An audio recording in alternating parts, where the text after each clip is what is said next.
Good day. Mike Stenhouse back with you with a progressive land of make-believe bad bill of the week.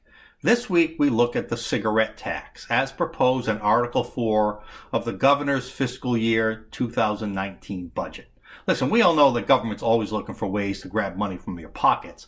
But this time they're not only looking to grab money, but they want to fulfill their hysteria, their politically correct hysteria to punish everything tobacco industry related. This is not good for our economy, and it's no way to run a government. You know, in the fantasy world of progressive left, all tobacco and vaping products would be abolished. But in the real world, there are smokers, and they will continue to buy products. Yes, they're addicted, but the fact is they exist, and they are consumers. But what most people don't understand, and what progressives want to pretend doesn't exist, is that it's low-income people who smoke more often than other groups at other income levels. So if they're forced to spend more of their money on tobacco or cigarettes, that means they're going to have less money for more healthy items such as groceries or other household goods.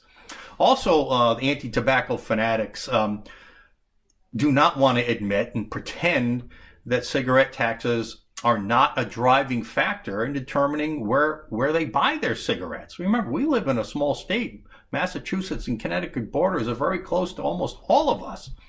If we have high cigarette taxes and people are avid smokers, they will drive across state lines to buy cigarettes for less.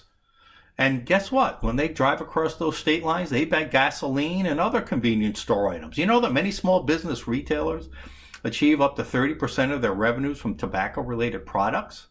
If we keep driving people across state lines, we're hurting small businesses. Also, in their pursuit to buy lower-priced cigarettes, people will go to the underground economy. Yes, there is, progressives want to pretend it doesn't exist, but yes, there is an underground market of illegally smuggled and sold products. This real-life underground economy means that there's fewer state tax receipts when items are sold, illegally. And of course, it leads to more incarceration and prosecutions from people who engage in these activities. So progressives always like to think that proven economic principles don't apply to their policies.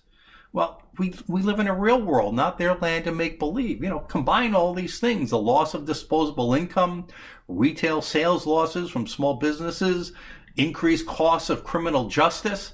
All these things will further weaken our state's already fragile economy. And the progressives pretend that this tax increase is going to somehow raise more money for the budget. Again, in the real world, history shows this isn't true. Do you know that in 2005, the excise tax per pack by the state was 2,046 cents. 12 years later, in 2017, it had gone up almost 50% to $3.75 per pack. But yet the state received the same amount of money, $137 million per year. And in fact, in some years when the taxes was raised, receipts from cigarette taxes decrease. So this is not a reliable way to increase the budget as much as progressives want to pretend. Also, there is similarly false and make-believe assumptions when it comes to vaping products. There's new legislation this year to tax vaping products the exact same way from cigarettes. Remember, cigarettes were taxed so high partially or in large part to pay for the societal health costs of people getting sick from cigarettes. Okay, fair enough. But vaping products are 95% less harmful than cigarettes.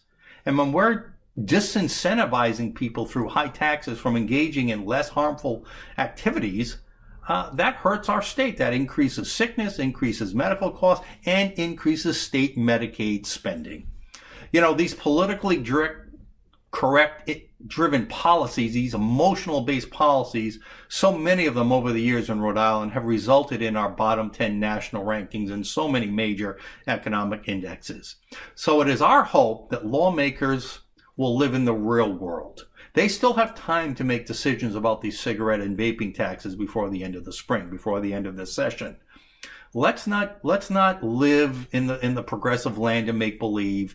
Let's understand what really happens with tax policy. It's something that's given far too little thought in our state. There are real world impacts to bad tax policy, and this is one of them. We do not live in a fantasy world. We live in a real world. Contact your lawmakers. Tell them to not implement these new tax hikes on cigarettes and vaping products. For the Progressive Land of Make-Believe Bad Bill of the Week, this is Mike Stenhouse signing off.